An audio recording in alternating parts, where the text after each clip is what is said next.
né? Hoje a gente vai voar o planador. Para quem não conhece, ainda planador é um avião sem motor, como vocês podem ver. Então como ele voa? Planando!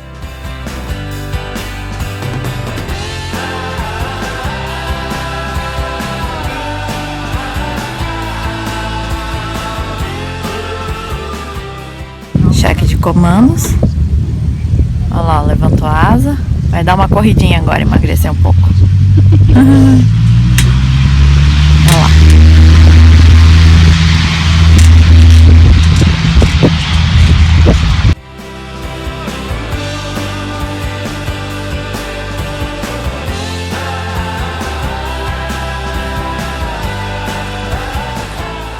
Isso daqui é testado? Testado e aprovado. É uma queda de baixa velocidade. Aí você passa essa aqui, essa alça aí. Aqui. Isso. Como é que faz pra abrir isso daqui, just in case? Eu vou explicar. Cadê? Aí você puxa o batoque aí. Você baixa a cabeça.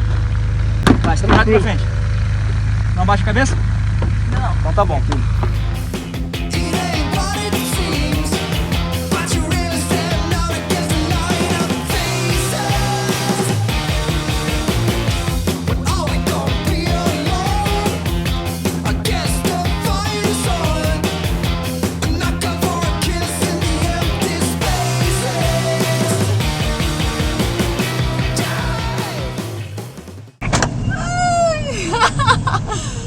Tchau, Bueirão. Sugeriu acrobacia. Vamos mandar um loop então? Ai, é a primeira vez.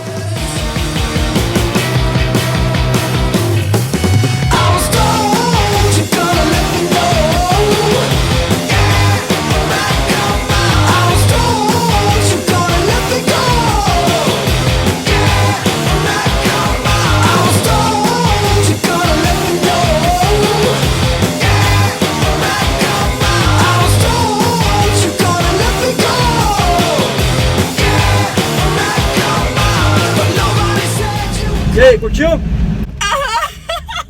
Muito bom! Que mar... E aí, mais um loop? Vamos, vamos, vamos!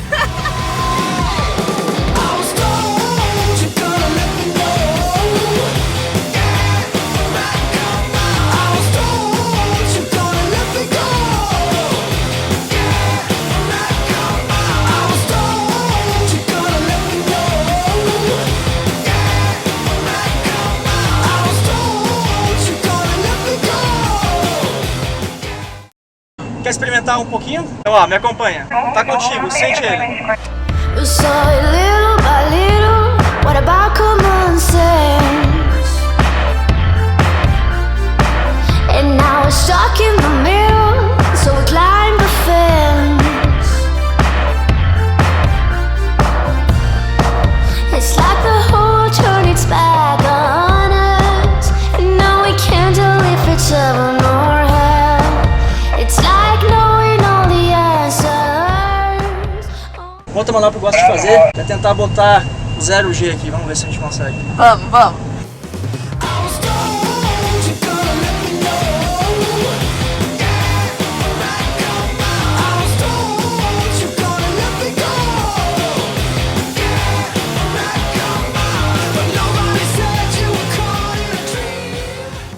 Vocês não são normais. Depois de um tempo voando planador, sabe, a gente veste o planador. Então agora a gente vai iniciar o procedimento de pouso, tá?